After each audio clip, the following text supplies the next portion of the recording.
I am continuing in my reading. What I'm doing in this series is to read through the entire standard works of the Church of Jesus Christ of Latter-day Saints. This consists of the Bible, the Book of Mormon, the Doctrine and Covenants, and the Pearl of Great Price.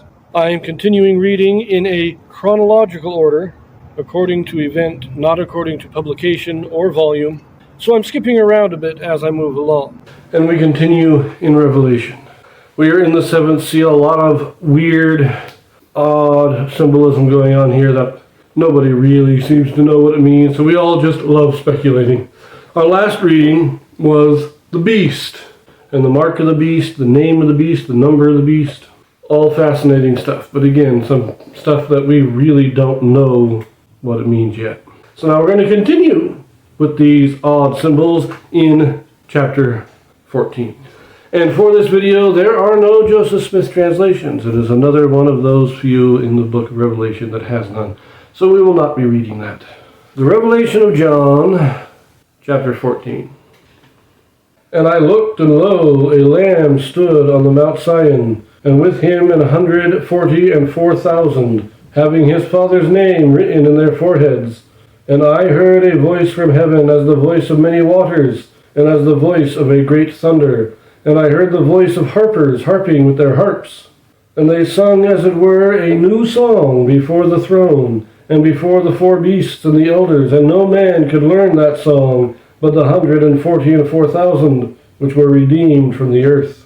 These are they which were not defiled with women, for they are virgins. These are they which follow the Lamb whithersoever he goeth. These were redeemed from among men, being the firstfruits unto God and to the Lamb. And in their mouth was found no guile, for they are without fault before the throne of God. And I saw another angel fly in the midst of heaven, having the everlasting gospel to preach unto them that dwell on the earth, and to every nation and kindred and tongue and people, saying with a loud voice, Fear God, and give glory to him, for the hour of his judgment is come, and worship him that made heaven and earth and the sea and the fountains of waters. And there followed another angel, saying, Babylon is fallen, that great city, because she made all nations drink of the wine of the wrath of her fornication.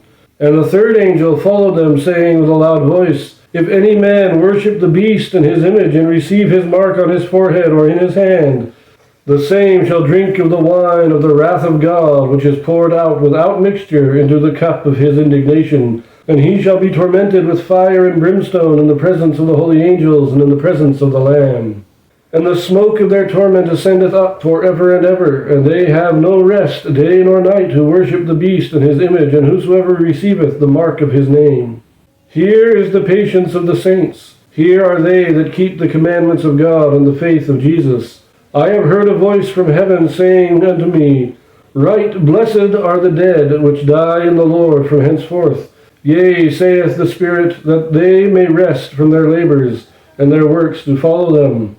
And I looked, and behold, a white cloud, and upon the cloud one sat like unto the Son of Man, having on his head a golden crown, and in his hand a sharp sickle.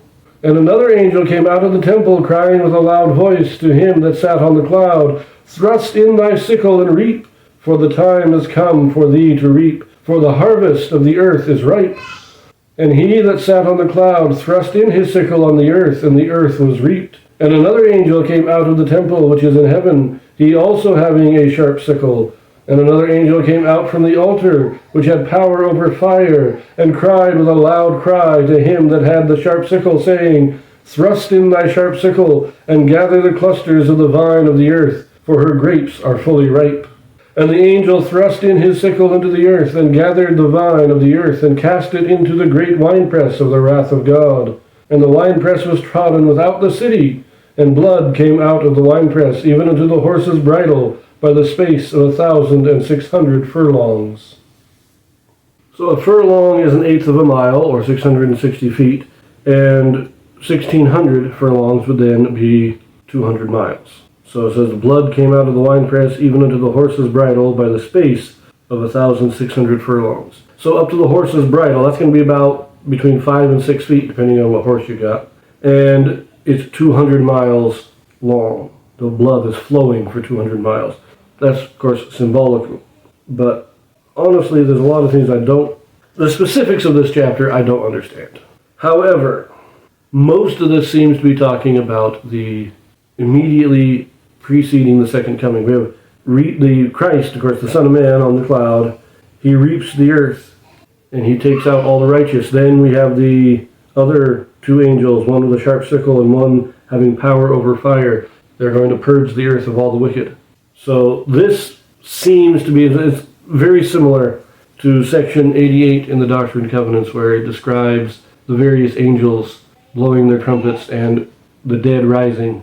And we have a series of events that are heralded by these angels. And it's the same thing here. Now, I know it's a common thing in the church to see the one verse, I saw another angel fly having the everlasting gospel.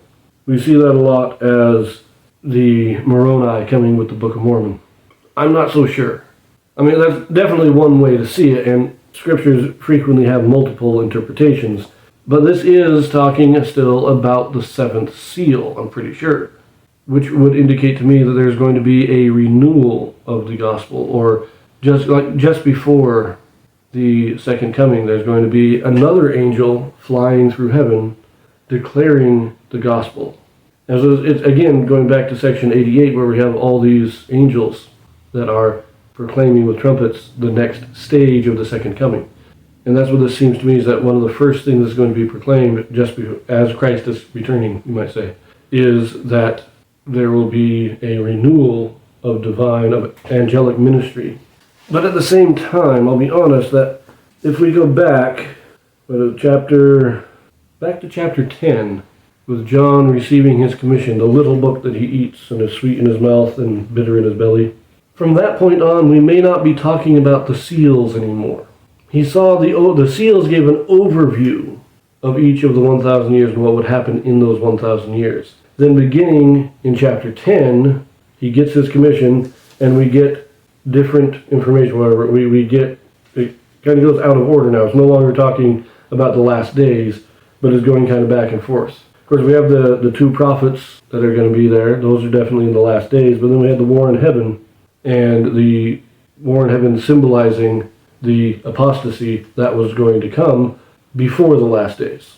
And then we had in chapter 13 the beast, which again is in the last days, but now we have in this one, we have these various angels, and maybe this is again somewhat out of order, you might say, that it's no longer going through events one after the other, but it's just saying this is also going to happen.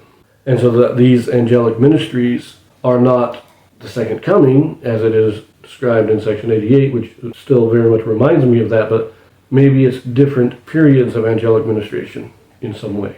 It's all honestly very confusing about how the timeline works in Revelation. I think Revelation does skip around a lot. So we have one of these two is right. Either we are still in the seventh seal, and it's still describing things of the last days, in which case it can't be Moroni, because Moroni would have come in the sixth seal, or after chapter 9 is concluded, John is no longer talking directly about the seals, but is just describing various events in various ways that start around the restoration, or actually start with the apostasy and then come to the last days, but they're not necessarily told in chronological order. It's very confusing, really. But I'm going to leave that there, and as there's no Joseph Smith translation, I will see you in chapter 15.